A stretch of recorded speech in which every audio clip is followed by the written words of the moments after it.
time for the Chairman's Corner here, and we want to welcome the Chairman of the Board of Commissioners of Wayne County, Mr. Bill Pate. Sir. Good morning. How are you doing Good today? to see you. Thank you for being with us. All right, we're in the Chairman's Corner now, so we've got a meeting coming up next Tuesday, the 21st. And I believe it's going to be a fairly short meeting. Is it? You know.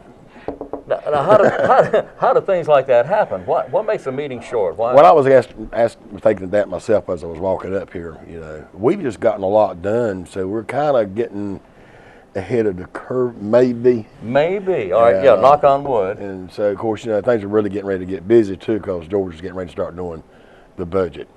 So, oh, man. So there's a short little lapse in here before, you know, things really get tough again. It is. Yeah. And thankfully, Craig Honeycutt will be on board by that time to at least lessen the pain on George anyway, and some of the burden. And Craig Honeycutt is our new assistant county manager. And He's coming on board soon. I think everyone, when they meet him, they'll be very happy that we made the selection that we did. Very bright guy. He's actually coming home. He's originally from Clinton. Oh, okay. So the Harnett County boy. That's huh? right. He feels like he's coming back home. Sampson County. I mean Sampson County.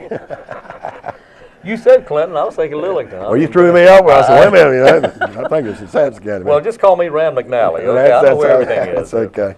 But I'm looking forward to bringing him on board. I really am. Yeah, I've heard really good things about him. Well, when we interviewed, all of them were had good qualifications, but two of them stood out. He was one of the two. One of them. Yeah. And I think it'll work out great for all of us. So he's coming back here, I believe, from Alamance County, up around Burlington Yep, area? that's where he is. He's actually the county manager there now. Is he? And this is really a better opportunity, believe it or not. Well, that's great.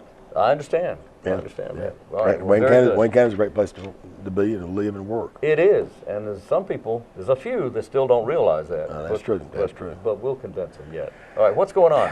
Short meeting again, like I say. You know, we do have that one surprise I couldn't bring to you last time. Yes. But I'm gonna keep it quiet behind the scenes. Keep it close to the vest. And I'll tell you when we get off camera what it is. Oh, okay. You sure you want to do that? It's a secret. maybe it won't be out in the media. I don't know. Okay. Okay. Let's see here. This is something that we talked about a long time ago. Forget number one. We're not going to do that. That was a resolution named part of US 70 bypass in honor of John Carr. And, yes. We're going to revamp, and not revamp, but read that motion over again. As I recall, I think Wayne Aycock read it originally, and I can't remember the details of why the state wants us to do this again. But apparently, get ready to name that part of the road for John Carr.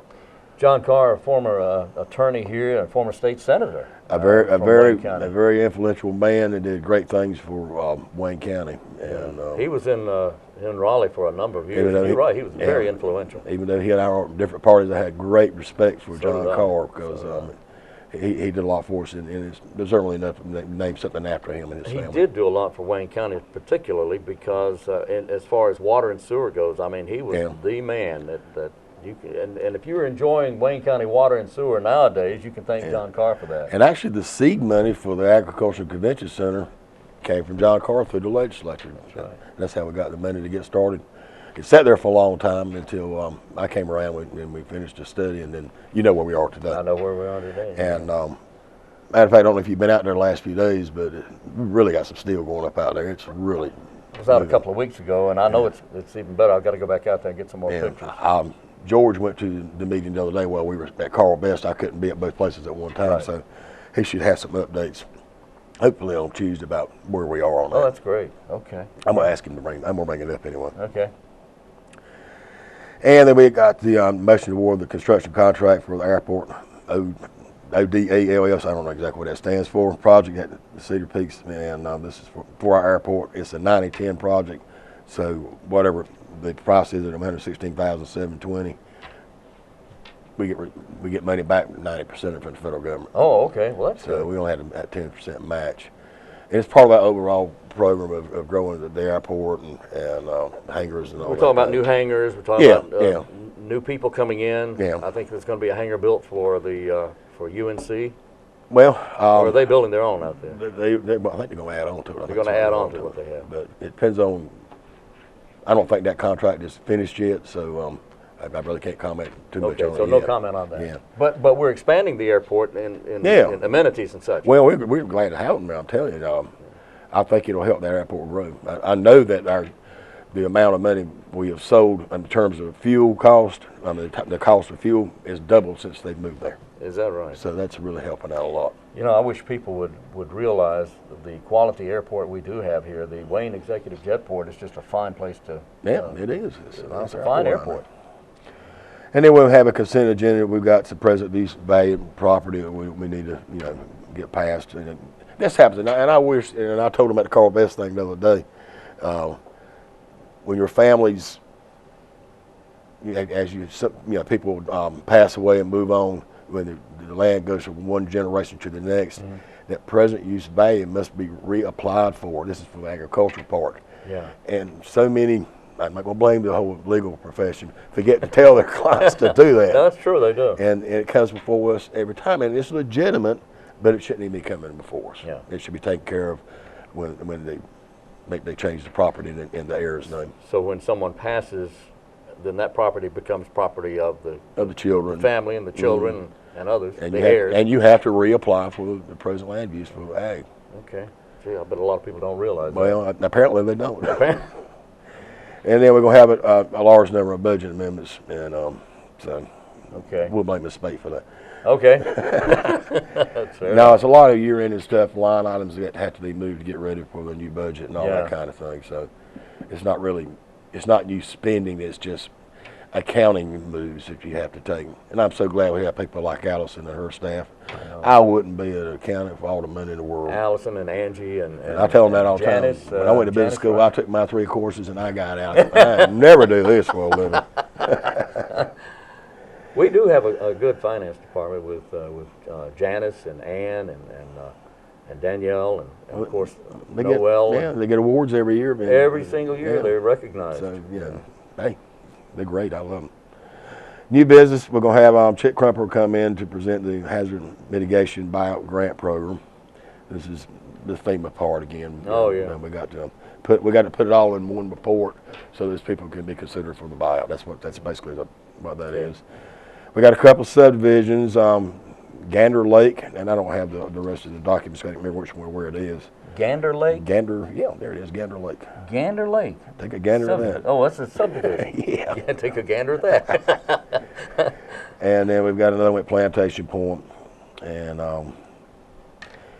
then we're going to endorse the Wayne County Development Alliance, which is requesting a variance from the City of Goldsboro for the Advanced Manufacturing Center. We spent a lot of time trying to get help them push that project along, and it's been sitting there for quite a while. We have a lot of money invested. Yeah. This is the advanced yes, but down on South John Street. Yeah, we thought that because of FEMA regulations, we were going to have to spend right at $500,000 in 1 year, then wait a year, then go back, and it wouldn't let you do it all at once. Oh. But we found out recently there's a possibility that Goldsboro City, which takes care of the FEMA regulations for this area, enforces them, can actually offer us a variance that we could go ahead and finish the project in 1 year. Oh. So we can go ahead and get those that's great news. Equipment in there, get the students in there and start training them so they can go out to work in our manufacturing facilities and elsewhere. That is great news.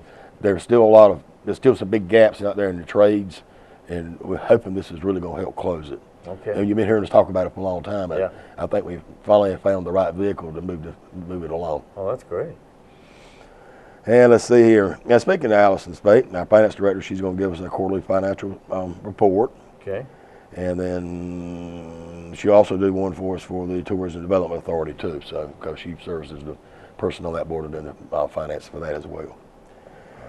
And let's see, motion declining the county's right of first refusal of Old Carver High School property endorsed the Board of Education deeded to the town of Mount Olive. The old school down there in Mount Olive, and they're actually using it for some training over there now. On South Brazil. And what we're going to do, and I think in years past what they did with those schools, that they deeded them back to the county, and then the county deeded it back to the schools, and then they did whatever. We're just going to skip that and let the school go ahead and give it to the town of Mount Olive, because they want that building. They're using it. It's a productive use. Yes. And the school system has no intention of using it again for a school, so it's the right thing to do. And we all went down and took a look at it what was it, 3 or 4 months ago. I can't remember. Did you go down there? No, I wasn't with you Okay. on that trip. Okay. I can't remember exactly what it was. Yeah, But that's the gist of the meeting. that's about it. Well, And, it looks like it's going to go pretty quickly. Yeah, I think so. I really do. But you never know. No, you never know. Tomorrow, I just thought I'd mention that we're meeting with our legislative delegation at Langtree, Oh, okay. and to talk about not only what their goals are for this long session, but some ideas of things that we may want to put in there to help us. Of course, you know the NCACC has already put up its legislative goals and those are going to all our legislators. That's the anyway. Association of County Commissioners. Yeah, but we in Wayne County have some of our own ideas too. Well, good. And I look forward to meeting with them tomorrow because it's always a free flow of conversation back and forth because we all know each other very well and have worked together for years. Yeah. And so looking forward to that. We've got a pretty strong state delegation right I here. would say that Ours is I would very say that strong. we do. Say that we John do. Bell and Larry Bell and and of course Jimmy Don Dixon, Davis, and yeah. especially Jimmy Dixon and And Louis Louis, Pate. yeah. Those guys are really strong, very influential in our state government. And they can really help out not only Wayne County but all of Eastern North Carolina and North Carolina. Yes, they can. All right. All right, the meeting is Tuesday. It begins with a briefing at 8 o'clock, and then the meeting itself, the regular meeting, begins at 9 o'clock, and everyone's invited to attend. There's no admission charge. Just thought I'd throw that in. I don't know. That might be a good idea. Yeah, well, think about that. Yeah, we can do that. But no, there's no admission right now. So everybody's invited to attend on the 4th floor of the Wayne County Courthouse. And we appreciate the chairman of the board, the Wayne County Board of Commissioners, Bill Pate, coming by. Thank you. Thank you for having me. All right, this has been the Chairman's Corner.